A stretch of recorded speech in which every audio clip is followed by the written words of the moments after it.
मतलब पहले आप टारगेट सेट करिए फिर उसको फोड़िए। पहले first set your goals then crack it. तो ये अपनी फिलॉसफी होनी चाहिए। और टू डू लिस्ट में क्या क्या इंक्लूड करना चाहिए। मैं अमित गुप्ता, मैथ ही गुरु, और अभी मैं आप फिजिक्स वाला मैं पढ़ा रहा था और अभी मुझे हेल्थ इश्यूज की वजह से फिजिक्स वाला छोड़ना पड़ा। मैं आपको बताऊंगा कि जेई की तैयारी आप कैसे जेई को फोड़ सकते हैं आने वाले 5 महीने में। डियर फ्रेंड्स, तो अपन बढ़ते हैं आगे कि ये टीडीएल में क्या क्या होना चाहिए। आपकी डेट होनी चाहिए डियर फ्रेंड्स, फिर सब्जेक्ट लगाइए, फिर टॉपिक लगाइए, फिर वहां पे सब टॉपिक लगाइए। सब जैसे आपने आज की डेट है तो डेट लगा दीजिए, फिर सब्जेक्ट पीसीएम या पीसीबी जो भी आप पढ़ने वाले हैं वो लगाइए। और मिनिमम 6 से 7 आवर्स, 6 to 7 आवर्स की स्टडी अपने को निकालना है। 6 to 7 आवर्स की स्टडी, 6 to 7 आवर्स की स्टडी अपने को निकालना है डियर फ्रेंड्स। तो उसके लिए सबसे पहले डियर फ्रेंड्स डेट लगाइए, सब्जेक्ट लिखिए, टॉपिक लिखिए, कौन सा टॉपिक आज आप करने जा रहे हैं। फिर उसमें टास्क, होमवर्क कर रहे हैं या पीवाईक्यू कर रहे हैं। होमवर्क में भी आप क्या टास्क में क्या करने जा रहे हैं, थ्योरी करेंगे,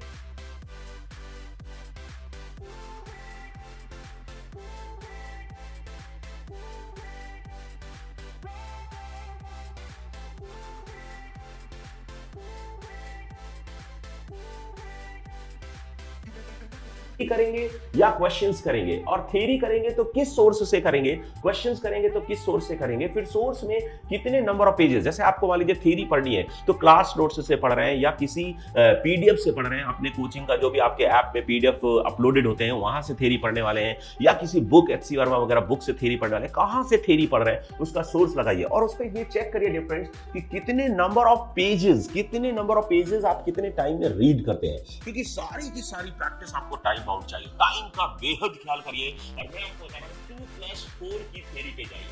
2 घंटे से ज्यादा थ्योरी मत पढ़िए और 4 घंटे से ज्यादा क्वेश्चंस। आपने 2 घंटे से ज्यादा थ्योरी नहीं पढ़नी है और 4 घंटे मिनिमम क्वेश्चंस सॉल्व करने हैं, राइट। तो 4 घंटे में जब आप मिनिमम क्वेश्चन सॉल्व करेंगे तब जाकर के आप जेई या नीट जैसे एग्जाम्स जो एप्लीकेशन बेस्ड एग्जाम्स हैं उनको फोड़ पाएंगे। क्लियर। तो अब उसके बाद आपने नंबर ऑफ और क्वेश्चंस अगर कर रहे हैं तो किस सोर्स से कर रहे हैं और कितने नंबर ऑफ क्वेश्चंस आपने किए हैं। तो जितने भी नंबर ऑफ क्वेश्चंस किए वहां से आप अपनी स्पीड चेक करिए। आपको स्पीड चेक करनी है कि भाई अगर आप नीट की तैयारी कर रहे हैं तो आपको 1 घंटे में मिनिमम से मिनिमम 40 से 50 क्वेश्चन सॉल्व करना है। और अगर आप जेई की तैयारी कर रहे हैं, जेई मेंस लेवल के क्वेश्चंस हैं, तो मिनिमम 1 घंटे में 20 क्वेश्चन सॉल्व करने हैं, 20 से 30 के बीच में क्वेश्चन सॉल्व करने हैं। तो आज की डेट में आप 20 से स्टार्ट करिए और हर मंथ 1-2 क्वेश्चन अपनी स्पीड में बढ़ाइए। जैसे आज आपने 20 क्वेश्चन सॉल्व किए, इसको प्रॉपर्ली वॉच करिए डियर फ्रेंड्स। हर दिन टीडीएल बनाइए, उसको वॉच करिए कि कहां पर आप लैग कर रहे हैं। तो जब आपने 1 घंटे में 20 क्वेश्चंस मान लीजिए आज फिजिक्स के किए हैं, तो कल आप टारगेट करिए कि 1 हफ्ते में मैं 21 पे पहुंचूं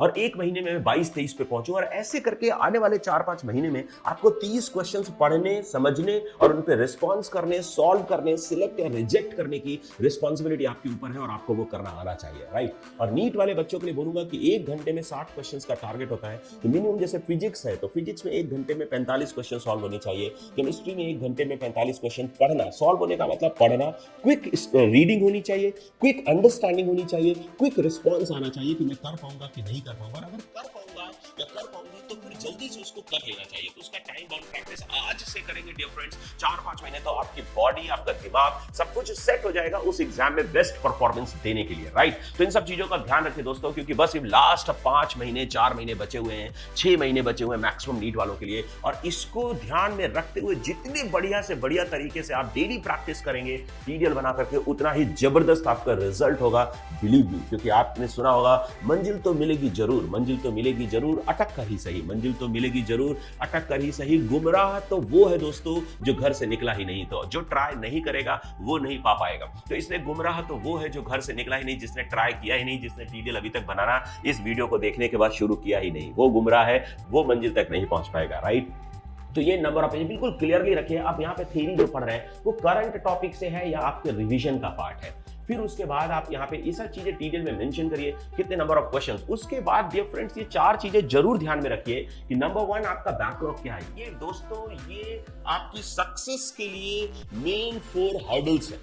सक्सेस जो आपकी रुकेगी जेई और नीट में वो इन 4 हर्डल्स की वजह से रुकने वाली। वो हर्डल्स क्या है? एक तो बैकलॉग है, नंबर 2 आपके डाउट्स जो आप रिमूव नहीं करते। आपने डाउट जो है आपने देखा कि भाई ये क्वेश्चन मेरे से बना नहीं, ये सॉल्व नहीं कर पाए, लेकिन उसका आपने डॉक्यूमेंटेशन नहीं किया, उसको आपने कहीं सर्कल मार्क नहीं किया, उसको आपने कहीं नोट डाउन नहीं किया, तो फिर आप उसको डाउट को कभी क्लियर नहीं कर पा रहे हैं टीचर्स के साथ जाकर के, या उस डाउट पे आपका ध्यान नहीं गया और उसी तरह का क्वेश्चन आपके टेस्ट पेपर में फिर से आ गया और आप उसको सॉल्व नहीं कर पाए और वहां से आपका स्कोर डाउन हो गया, कॉन्फिडेंस लेवल डाउन हो गया, डीमोटिवेशन हो गया, इंटरेस्ट आप लूज कर गए और वहां से आप अपनी लड़ाई जो है वो गिव अप कर जाते हैं। इसलिए डाउट्स को क्लियर करना, डाउट्स को सॉल्व करना, डाउट्स से रिलेटेड थ्योरी का आना, डाउट्स जैसे क्वेश्चंस का सॉल्व होना, ये डेली बेसिस पे जरूरी है। Number 3, weaknesses. वीकनेसेस मैं उसको बोल रहा हूं जो आपके कॉन्सेप्चुअल वीकनेसेस है, थ्योरी में जो आपको कम समझ आया उसको मैं वीकनेसेस बोलता हूं। क्वेश्चंस के जो डाउट्स हैं उनको, क्वेश्चन में जो आपसे सॉल्व नहीं हुआ है उसको मैं डाउट्स बोलता हूं। और नंबर 4 डियर फ्रेंड्स, अपन होमवर्क डेली का डेली नहीं कर पाते हैं तो ये स्टेटस मेंशन करना वहां पर बहुत जरूरी है। तो इन 4 चीजों को अपन विनिंग स्क्वायर में लिखते हैं, वो विनिंग स्क्वायर में लेके आता हूं बस आपके सामने 1 मिनट में। उससे पहले टीडीएल कैसे बनाते हैं समझ लीजिए। टाइम आप लिखिए, सब्जेक्ट लिखिए, उसके बाद टास्क लिखिए, होमवर्क फर्स्ट, पहले होमवर्क को लिखिए और फिर उसके बाद रिवीजन वगैरह जो एक्स्ट्रा आपको रिवीजन करना है या एक्स्ट्रा कोई आपको टॉपिक करना है उसका टाइम मेंशन करिए। और रिवीजन हमेशा दोस्तों टाइम बाउंड प्रैक्टिस में करिए। टाइम बाउंड प्रैक्टिस में अगर आप रिवीजन करेंगे तो मस्त रहेंगे। अगर आपको रिवीजन मान लीजिए कोई भी टॉपिक का करना है तो जेई वाले बच्चों को फिजिक्स, केमिस्ट्री, मैथ में से 3 टॉपिक सिलेक्ट करिए। उन तीनों टॉपिक्स में से 25 या 30 क्वेश्चन सिलेक्ट करिए। 3 घंटे का एक पेपर बनाइए क्योंकि रिवीजन कर रहे हैं आप, आपने वो टॉपिक पहले से पढ़ रखा है। और 90 क्वेश्चंस में से 75 क्वेश्चंस करने का ट्राई करिए और फिर देखिए कितने क्वेश्चंस आप कर पाए हैं, किस तरह की मिस्टेक्स आप कर रहे हैं, किस तरह की प्रॉब्लम्स आप फेस कर रहे हैं। एकदम एग्जामिनेशन एम्बियंस में काम करिए जिससे कि आपको ये पता चलेगा दोस्तों कि आप कहां पर स्टैंड करते हैं और किन चीजों पे आपको इंप्रूवमेंट की जरूरत है।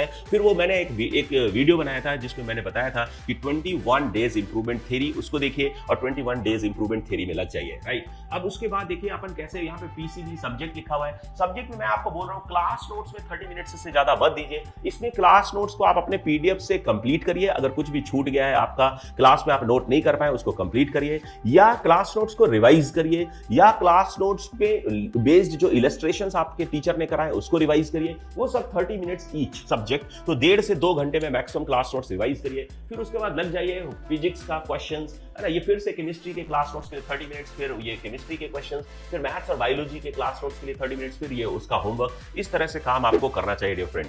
अभी मैं आपके सामने इसके बाद एक विनिंग स्क्वायर लेके आ रहा हूं। तो जब आप टीडीएल बनाते हैं और शाम को, जैसे आपने टीडीएल बनाई मॉर्निंग में, अगर आपका मॉर्निंग बैच है तो टीडीएल आप दिन में 3 बजे पढ़ाई करने से पहले स्टार्ट कर दीजिए। जिनका मॉर्निंग शिफ्ट है दोस्तों उनको 3 से 5, 6 से 8 और 9 से 11 6 घंटे पढ़ाई करनी चाहिए। और जिनका इवनिंग टाइम टेबल है, जिनका इवनिंग कोचिंग है, उनको मॉर्निंग में 8 to 12 4 घंटे और 9 to 11 2 घंटे 6 घंटे की पढ़ाई करनी चाहिए। तो 6 घंटे आपका टीडीएल जब आप कंप्लीट कर लेते हो, कंप्लीट करने के बाद एक boneless daily winning hurdle box square. तो जो 4 चीजें मैंने आपको हर्डल्स बताए थे उनको एक ऐसे स्क्वायर में लिख दीजिए जिससे कि वो चमकता रहेगा। जब आप लास्ट में देखोगे तो वो 4 चीजें आपको चमकेंगी कि ये 4 हर्डल्स मैंने यहां पर लिख रखे हैं जिनको अपन को शिफ्ट करना है नेक्स्ट डे में।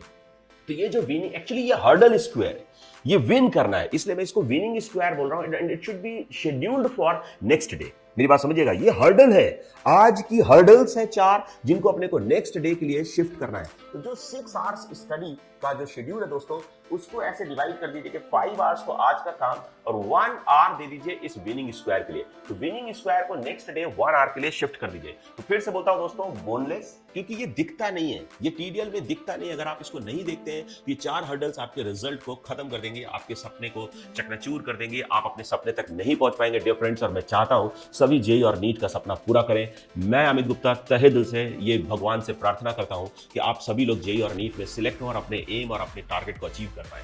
तो बोनलेस डेली, डेली मतलब डाउट्स। बोनलेस जो दिखता नहीं है दोस्तों लेकिन बड़ा खतरनाक होता है, बैकलॉग। तो बोनलेस बोले तो बैकलॉग, डेली डाउट्स यहां पर मेंशन करिए। जैसे फिजिक्स में डाउट है तो फिजिक्स में जैसे आपने कहा डीपीपी 5 आपने किया और उसमें डाउट है 6, 9 और 10 क्वेश्चन, ऐसे लिख दीजिए।